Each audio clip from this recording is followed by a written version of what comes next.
Live India 24 channel में आज हम जानते हैं ओमकारेश्वर ज्योतिर्लिंग की अद्भुत कथा। पुराणों में वर्णित कथा के अनुसार हिंदू धर्म में भगवान शंकर के 12 ज्योतिर्लिंग सबसे पवित्र और दिव्य माने जाते हैं। ज्योतिर्लिंग का अर्थ है प्रकाश का चिन्ह या निशानी, अर्थात वह स्थान जहाँ शिव स्वयं प्रकाश स्वरूप प्रकट हुए, जिसमें सोमनाथ ज्योतिर्लिंग, मल्लिकार्जुन, महंकालेश्वर, ओंकारेश्वर, केदारनाथ, भीमाशंकर, काशी विश्वनाथ, त्र्यंबकेश्वर, बैद्यनाथ, नागेश्वर, रामेश्वर, घृणेश्वर ज्योतिर्लिंग हैं। इन्हीं में से एक है ओंकारेश्वर ज्योतिर्लिंग, जो मंडला जिले में नर्मदा नदी किनारे मंडल पर्वत पर स्थित है।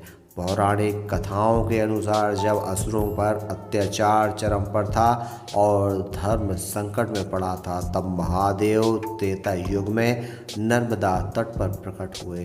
अमरता का वरदान लेकर अत्याचार करने वाले राक्षसों का संहार किया और ज्योतिर्लिंग स्वरूप में यहीं प्रकट होकर सदैव प्राणियों की रक्षा करने निवास करने लगे। पुराणों में वर्णित कहानी है कि एक समय दानवों का अत्याचार बहुत बढ़ गया था। दैत्यों ने तीनों लोकों पर कब्जा कर लिया था। स्वर्गलोक से लेकर पृथ्वीलोक तक चारों ओर भय का वातावरण फैल गया। त्रेता युग में दैत्यों का बल बहुत बढ़ गया। उन्होंने देवताओं, ऋषियों और ब्राह्मणों को सताना शुरू कर दिया।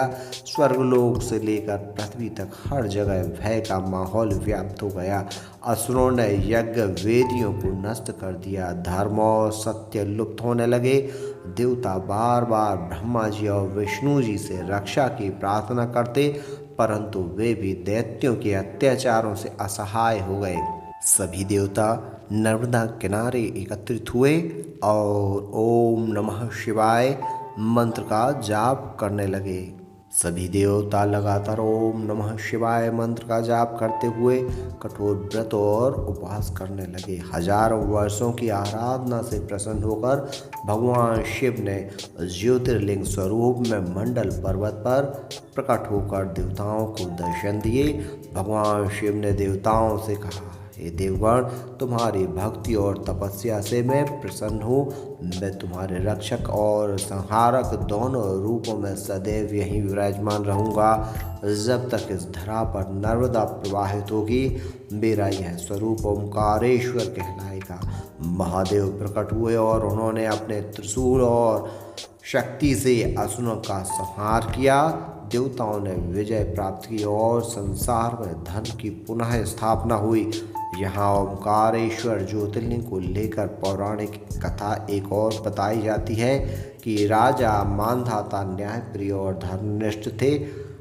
वह ईश्वर की भक्ति और तपस्या में समर्पित हो गए।